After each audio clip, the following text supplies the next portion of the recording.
Okay, it's 5 o'clock. I would like to call this July 8, 2025 City Planning Commission meeting to order. I ask you to turn off your telephone or any other devices so not to disrupt the meeting. Anyone wishing to address the board, please come to the microphone and state your name and address for the record. At this time, I would ask you to all rise so we have a moment of silence for the victims in Texas and their families.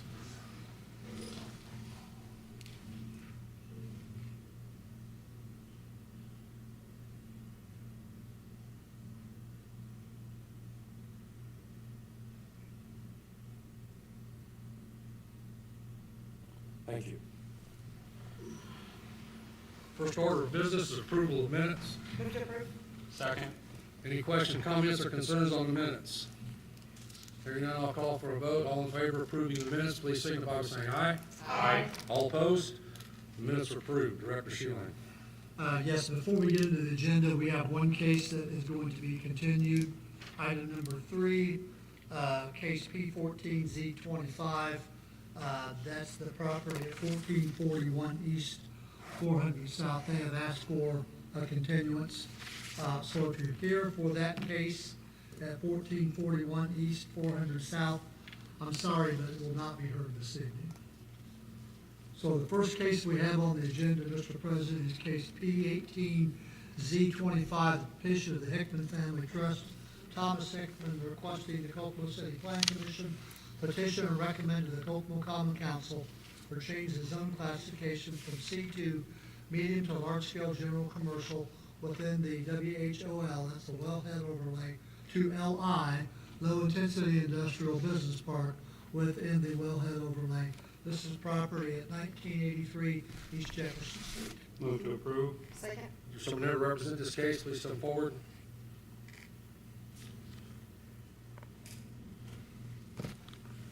Yes. Name and address and summary of what we're doing. So I recently purchased, so I own Complete Commercial Roofing. I need to know who you are. Sorry, Thomas Hickman, I need an address. 615 Toby Pike. That'll work. Please continue. Okay.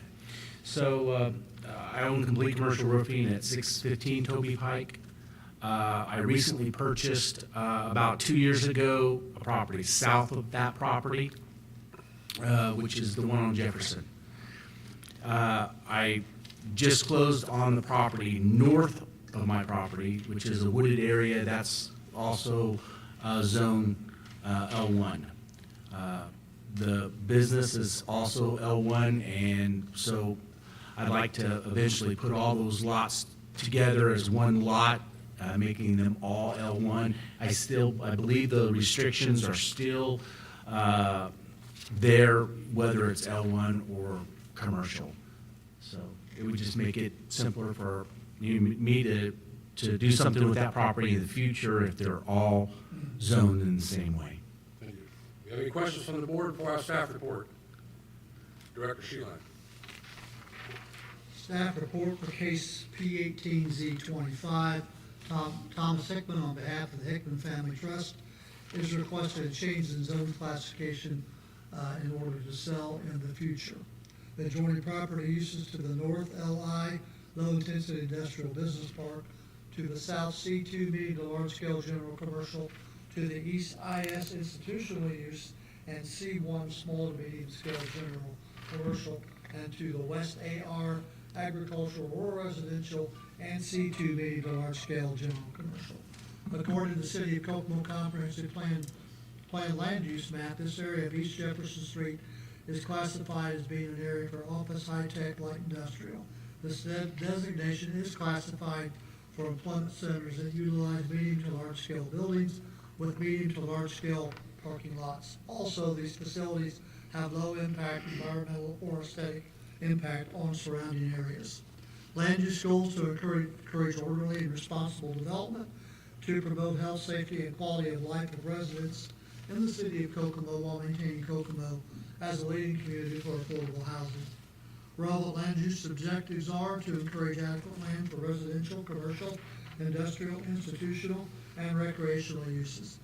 Designate specific districts in the community suitable for residential, commercial, industrial, institutional, and recreational uses. The goal of the City of Kokomo Comprehensive Plan transportation map is to enhance connections throughout the city for improved safety, function, and efficiency for all modes of transportation, including vehicular, bicycle, and pedestrian networks. According to the transportation map, this area of East Jefferson Street is defined as a minor arterial.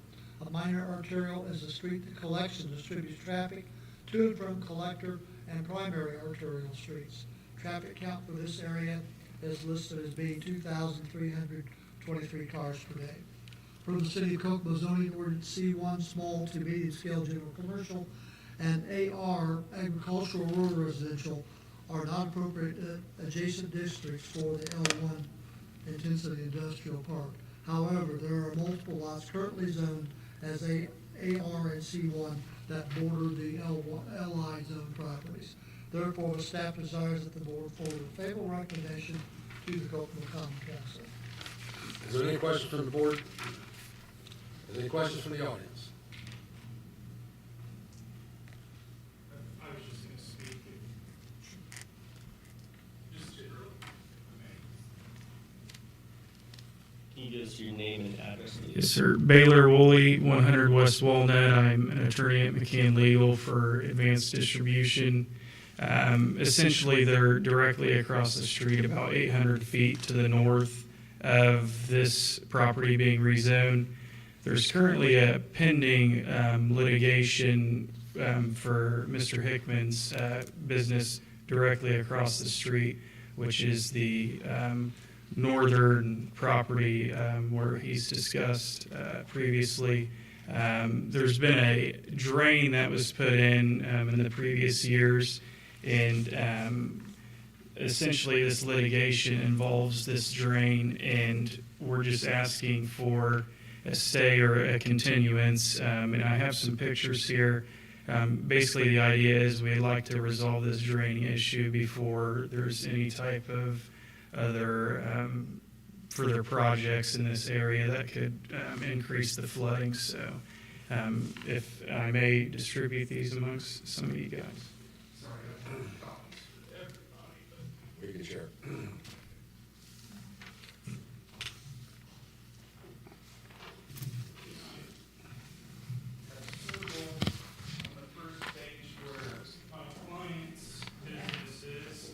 And then it's either, in some of the packets, it's either the second or the fourth page, there is the drain. Essentially, a drain was put in on Mr. Hickman's own time, more or less back in 2017. The water flow was directed directly at my client's property, and essentially we're trying to figure out a way to keep this flooding from either getting worse, and also trying to figure out where we could direct the water. So we've directed or filed a motion to get this back on the trial calendar. This was just given to our firm within the previous few weeks. So both parties are seeking an injunction, and until that's been decided by a judge, we feel it's appropriate that no further rezoning or changes are done to the area until that's resolved. I'd like to. Sure. You're referring to the property to the north, not the property that was So- going to be rezoned, correct? Correct. That's the property of the pending litigation. Since this has started, though, Mr. Hickman's acquired this other piece of property. We have no idea what the intentions are. I know I just heard him speak, and it doesn't sound like there is a plan yet. But the idea is essentially Mr. Hickman started the lawsuit. We filed our counterclaim, and I think it's appropriate that these issues are resolved before any other changes.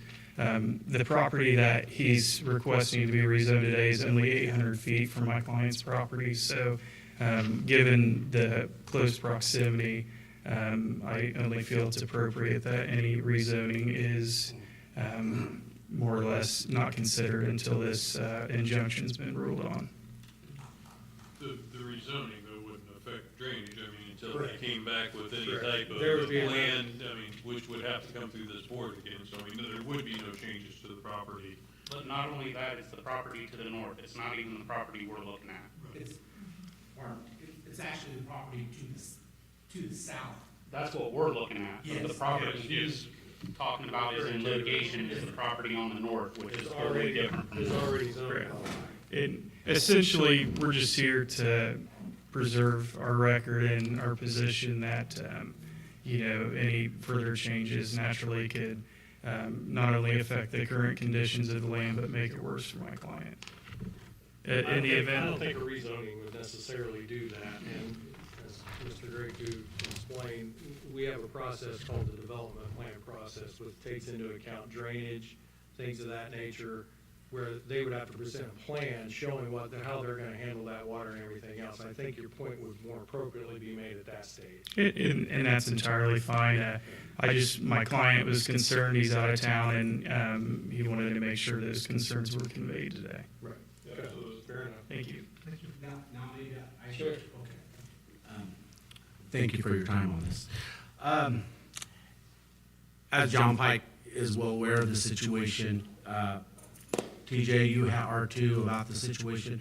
I was given a permit to natural flow of the water from my business property naturally flows back on across the street onto city property. That was the natural flow. There's a drainage ditch that used to go to the Tudor drain that collapsed years ago. That was a county drain that collapsed. So once that area floods, it would go onto the street, across the street, right onto city property. The problem was, as that water got high enough to cross the street, it also flooded my business. I got a permit to install a drain from that area, which is right on the dividing line of the property that I purchased and my existing property, that naturally took the water just a little bit quicker across that street and into that drainage ditch. The reason there was litigation was that the neighbor across the street decides to block it up, pour concrete into that drain on at least 3 occasions. After my office started flooding, I realized that the drain had been damaged. I had to dig all that rock out. Now, not only is that drain about 7 feet shorter, but it's also dropping the ground around the street.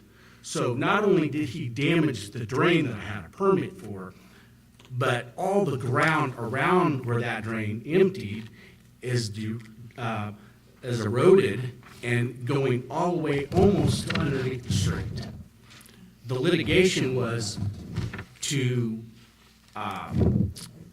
have him pay to replace that drain that I spent a lot of money for, as you can imagine, an 8-inch drain that I had to burrow through underneath the street. Oddly enough, he did get a new attorney, but his prior attorney put in writing to my attorney, Scott McClellan, that he promises that if I would drop this case, that him or his employees would no longer clog the drain anymore. So for his previous attorneys, probably malpractice, but it's in writing. I have proof of that. And that is something that eventually I do expect to see through in court to get that drain, because naturally that water is going to go that way anyway. So still, this is a completely different property that we're dealing with. I don't think any of those issues have any bearing on our decision this evening. No, or relevancy. And I would say a couple things. One of which is that we're a recommendation board. So the zoning first comes to us. We either give a favorable or an unfavorable recommendation. Typically, if it's unfavorable, it doesn't get to council. If it's favorable, then it goes to the council. The council votes on it at that point, which is, it's an ordinance. So that still has to go through 2 readings. So it's gonna take another month at least if you're trying to plan around your court date. But then, as was alluded to by Mr. Greco and Mr. Pike, if there was any development, drainage would come into play at that time. They would have to go through the development process and present a development plan to this board for any improved structure that would go on that property. Therefore, if your client, Mr. Woolley, is worried about additional structure or impervious surfaces that are gonna cause more rainwater to go onto his property, I think at the development plan, that would be taken into account, which it sounds like that's not going to happen anytime soon. Is that a fair statement? Yeah. Okay. Do you have any plan to build within? Well, the property to the north of me is gonna have to be cleared. It's like Sherwood Forest. So it's gonna have to be cleared before that property is of value.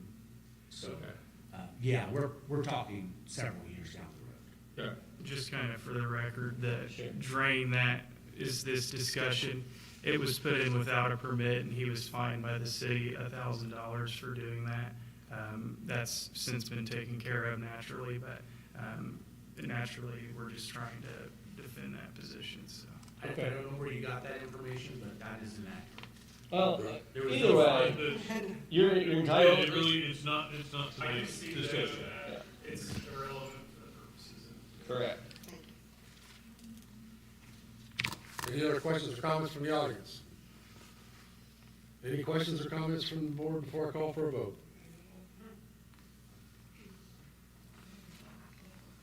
Hearing none, I'll call for a vote. All in favor of case P18Z25, please signify by saying aye. Aye. All opposed? The motion carries. It now goes to common council and will be presented there by Councilman Grieco. Both. Director Sheila. Next case, Mr. President, is case P08, P25, the petition of Lance McElroy on behalf of Arbor Homes, requested approval of the final plat for Midlands property, section 1. This is at 3715 South Park Road. Move to approve. Second. Someone here to represent this case, please come forward. Yes, hi. My name is Lance McElroy with Arbor Homes. That is 9225 Harrison Park Court, Indianapolis, Indiana 46216. This is section 1 of a 3-section development. Section 1 is going to be 69 lots, and in total, the full development will be 201 lots. We received primary plat approval on this. I believe it was, Jessica, was it end of last year, beginning of this year? A little fuzzy on the primary plat approval. We were here before. So this is just the final construction plans, which is basically the detailed plans on how we are providing utilities, drainage, as I think most everyone wants to hear back behind me, things like that for the subdivision.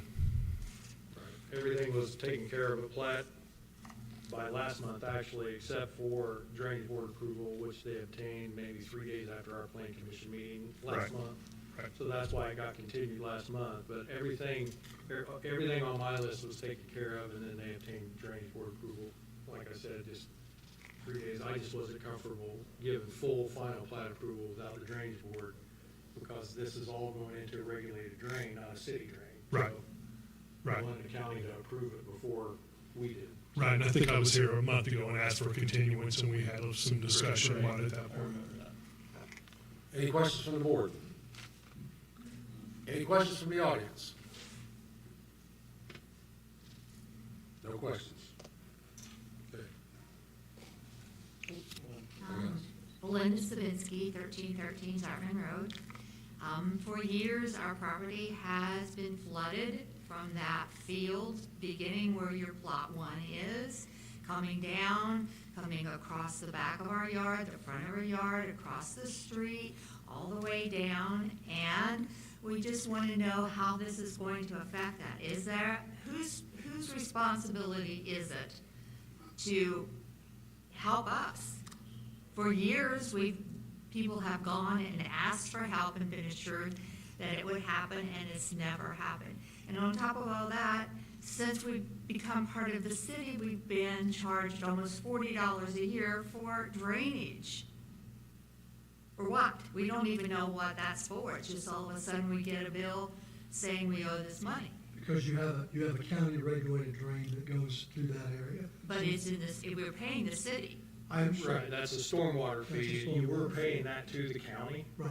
and when you got annexed, then that switched over, now you're paying it to the city. It's for the same, what they call an MS4 program. It's, But how has it benefited us? What has that $40 for each one of us a year done for us? How's it helped it us? hasn't got you storm sewer, and I will agree to that. So why, if it's not any to our benefit, why are we paying it? It was continued over in the county when the annexation, I didn't sit down and write an ordinance that said, we need to charge you that. The county was already charging you that. When you were annexed, it transferred over to the city. We That's didn't really get it, what we didn't happened. get a bill every 6 months from them, ever before. We never paid, unknowingly paid this bill. It was included in your taxes. When you paid your taxes, it was included, that fee was included as a county bill. So my question still is, what benefit is it to us? This subdivision? No, this Subdivision. drainage, how has it helped our drainage? That's not something I'm gonna discuss here at this place. I don't think it has any really bearing on. Okay, but how is that plot one going to affect our drainage? Any? Is there something My that's going to opinion is help? it won't affect you at all. My opinion technically is that it will help you. What they're doing by basis of the drainage board approval that they got was they're conceding to the fact that water's gonna pond, right? Pardon? Water is going to pond out there. What they are doing as part of their construction is saying, it's gonna pond here, opposed to in your front yard.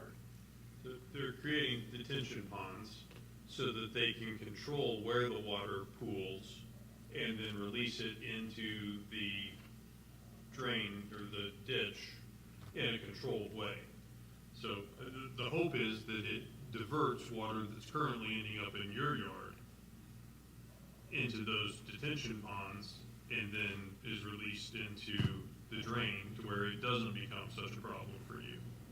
Oh, I certainly hope that's the case. Thank you. Thank you. Any other questions from the audience? Any questions from the board before I call for a vote?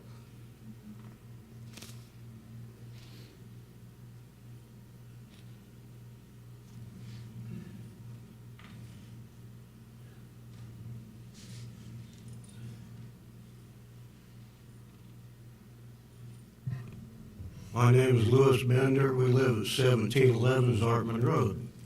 And we've lived there for 35 years. And the water problem has been so bad, folks. 30 years ago, I had a meeting with the town, and Mr. Griffey was over it. And he told us that when he built the housing addition at Zartman and Berkeley on the north-south corner, all that, which used to be his land, that it would take care of the water problem. It surely hadn't. And last spring, now we got a crawl space, we don't have a basement. The water was so bad in our crawl space, we had no heat. It was cold too. We had to get Kings out, and it was muddy and everything. We got a sump pump too, and it couldn't handle it. So anyhow, they ran gas pipe all around the outside of our house so we could have heat. But nothing has ever taken care of this. But that's not our worst problem. Our worst problem, like I said, was here before, is this traffic. All of us on Zartman Road, between Berkeley and Park, we take our lives in our own hands when we pull out on Zartman. Folks, I'm not exaggerating. These guys fly down there 65, 70 mile an hour. I would love to have a policeman. I'd invite him to park in my driveway, and the first week that he did, he'd have all his speeding tickets wrote for the month. And again, all of us, I speak for all of us, we're asking to put a three-way stop in at Park and Zartman, and also at Berkeley and Zartman. Now, one fellow said we need a roundabout, and I said, well, they're not going to put a roundabout in. That'd cost $1 million to put in. But we're just asking if you'd put three-way stops in at these two intersections to help. And when high school gets out, these kids are terrible. They shoot down Berkeley, and they turn that corner, they don't stop or anything, and they shoot down Zartman, and they're going about 40 mile an hour time to get past our house, and we only live 3 houses from the intersections. So, and when they put this housing addition in, the traffic's gonna be worse than it is now. And it's something, you pull out and you drive, I don't care if you're going east or west, because we got this hump towards the park, and there's somebody right on your bumper, then going 50 mile an hour, put on the brakes or they hit you, and you don't see them because of the hump. And the other way, when we turn towards the park, they're flying that way from Dixon, it's about the same thing. It is a disaster. If you live there, you'd understand. Well, I will say that if you look up stop signs in the Uniform Municipal Code for traffic devices, the first sentence under stop signs is, stop signs shall not be used for speed control. And they don't use the word shall in that series of guidelines very often. So I understand that, so there are other warrants that require stop signs. But putting stop signs in to control speeds is an absolute, you don't do that. So that's why if you called anybody or called my office, that's why that would have never been even considered. Because the first sentence is, it shall not be used as speed control. So there are other things that we can do, and I'm looking into that as far as reconstructing that road. It's gonna take a while for them to build this out. Please do something, whatever you can. I'm looking into it. It's not something that's escaped my attention, but putting up three-way stops is not something that I would do to slow people down. It may make sense, but there's guidance on that kind of stuff that kind of dictates what we can and can't do. And putting a stop sign up to slow people down just isn't something that's allowed, so.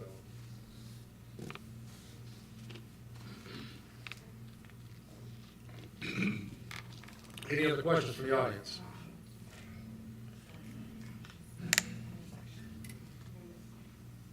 Hi, my name's Earl Lee. I live at 1619 Zartman Road. And the only real question I got about it in the meetings you discussed before, they're going to do it in 3 different sections.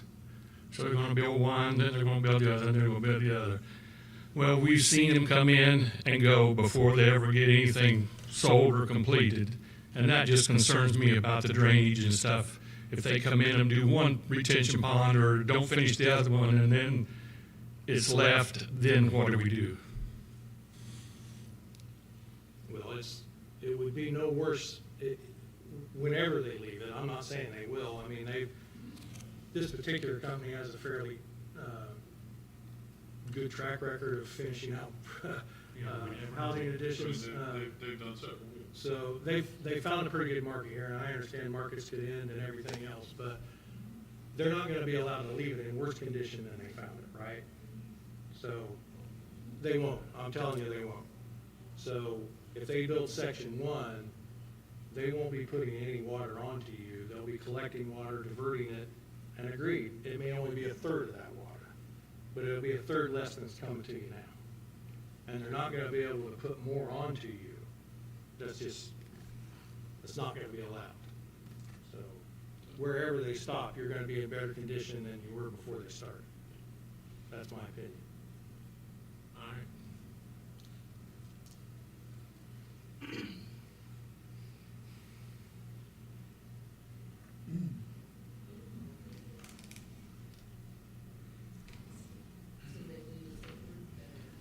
Carl Bagley, 1613 Zartman Road.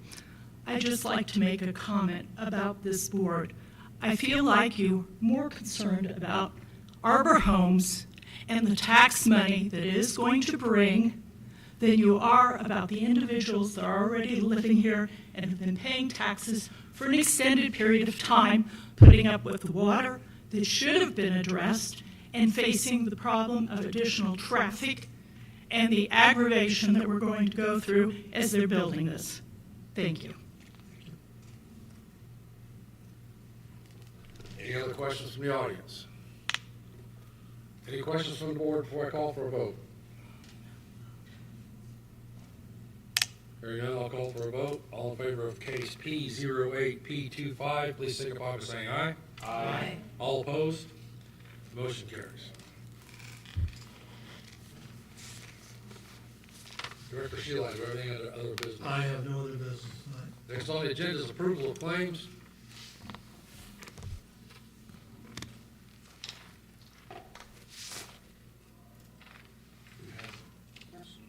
I move for approval of claims in the amount of $28,573.24. Second.